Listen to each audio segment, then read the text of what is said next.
It's 7:12, time for the bi-weekly Mayor Chat with Swift Current Mayor Jerrod Schafer, who joins us right now in studio. Good morning, Jerrod. Good morning, Ryan. How are you? I'm well, thank you. Excellent Centennial event last week at the Credit Union iPlex. They did a great job transforming the iPlex in a hurry, getting that floor down on the ice, and just a great celebration from there, eh? You know what? Really a huge coordinated effort. Like everybody from the committee members to all the volunteers that took part in that. Obviously, staff at the art gallery and museum had a huge role in that. Of course, you see Shannon Ray Gowan there, but and then really the ones that stole the show. The performance was just unbelievable, from the acting to the music to the dancing. So I loved the old TV footage from the 80s. So it was a good event, and everybody that I talked to left there feeling really proud. Lots of good positive vibes. I think everybody's excited now for the homecoming this summer. So yeah, great event. Yeah, it was a great event, and yes, as you mentioned, certainly looking forward to this summer. We got lots to talk about from the formalities of the mayor chats and everything. For the past few weeks, we've talked city financial strategy. Since then, some editorials to the paper. Some have questioned your math when comparing what Swift Current pays in taxes to some other cities. Like I mentioned, some have questioned your math on that. It's constantly been drummed from you and from people in the city how low our taxes are compared to the Yorktons of the world. Some people have said that that's not the case. What do you say to that? Yeah, you know what? It's unfortunate in regards to this assertion that we're spending $8 million more. And, one of the things that we really want to make sure that we do for our residents is assure them that if statements like that cause panic or concern, that we reassure them that isn't the case for a couple of reasons. Or in a couple of different ways. The first way is that when that came out, we wanted to make sure that we had all the information we had so that if we're talking to anybody. So our CFO has gone through audited financial statements from 2012 for both municipalities, and the reality of it is we spend several million less on an operating basis. So residents can take comfort in that. The second part of it, though, is very simple math. You know what, our revenues are less, and we've all concluded that and can agree on that.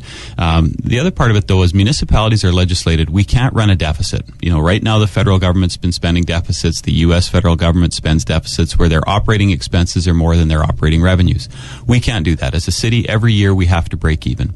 So the only way that we could be spending $8 million more in expenses is if we had $8 million more in revenues. And obviously that's not the case. So we're not running deficits. If we spent $100,000 more than our revenues, our auditors would be alerting us. If we spent $20,000 more, they would. So the public can breathe easy knowing that certainly isn't the case by a long shot. Okay, now over the past few weeks as well, we've heard lots about the city light and power and the dividends there. I don't understand the mechanics of all that, but how does Swift Current having that affect the average homeowner? How would not having that affect the average homeowner? Break that down. Yeah, I'm glad you're asking, because it's, we've spent a lot of time talking about the strategy or the rationale behind it. But I think what we're finding is a lot of folks just want to know what would it mean to them, or what does it look like to their tax bill. So, I think a good example is to look at, personally, my family. I live here, my parents live here, and both my grandmas live in town. And so if you look at our three homes, what's the impact to us and our families financially? So for my house, I have a higher assessed home from that perspective. The impact to me would be about $80 per year, or about $400 over a 5-year period. So that's the impact to me in my house. My parents are in a very typical home, about 1,000 square foot bungalow in Swift Current. The impact to them is going to be about $40 per year, or about $200 in total over a 5-year period being phased in. So that's pretty average in terms of what we would look at for a community. Last example would be my grandma. She's in half a duplex, a lower assessed home in our community.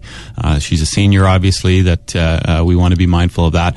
Her impact would be generally in the $20 to $30 per year range. So she'd be looking at about $150 max over a 5-year period if we, go down this path of eliminating light and power as a tax subsidy. So long and short of it, I think people would be looking anywhere in the $150 to $400 range, phased in over a 5-year period. Phased in over a 5-year period. Okay, yeah. I take from that a couple things. First, thanks for breaking down that math for us and for different stages of homeowners. And secondly, I hope that you have your grandma over to your big fancy house sometimes and cook her a nice meal. When she's up to it, she's over for sure. Right on. Jerrod, we heard from City Council last night some work being done to another intersection in Swift Current. I know a recent project was Chaplin and Central, and another intersection in the downtown area getting a makeover over the next few years, eh? Yeah, 2nd Avenue Northeast there, sort of by Great Plains College and the City Hall parking lot. It's always been a bit of a concern. Certainly, I mean, obviously from the city's perspective with fire trucks there's some medians there in that area that are a bit of concern. And one of the things that our planning department has come up with over the last number of years is we do have some troubled intersections.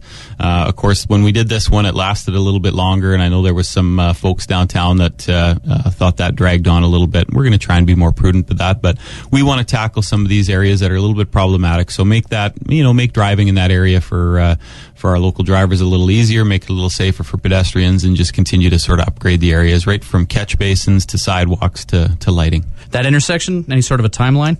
Plan will be to get started this summer, but in terms of exact timelines, I don't have that for you. Hey, fair enough. And I saw via Twitter and Facebook that you had an announcement to make last week. Congratulations, you and Kelly expecting. Yeah, you know what? It's really exciting. It's going to be a busy summer for us, but Kelly's thrilled, and I'm really happy for her and really excited for our family. You're debating names right now. Little name debating, yeah. We'll see if it's we go Scottish or Canadian. We'll see who wins that one. I'll be disappointed if there isn't an Angus Schafer in the Swift Current minor hockey system in a few years. Well, there could be. Right on. Hey, Jerrod, always a pleasure. Thanks a bunch. Yeah, you bet. Thanks.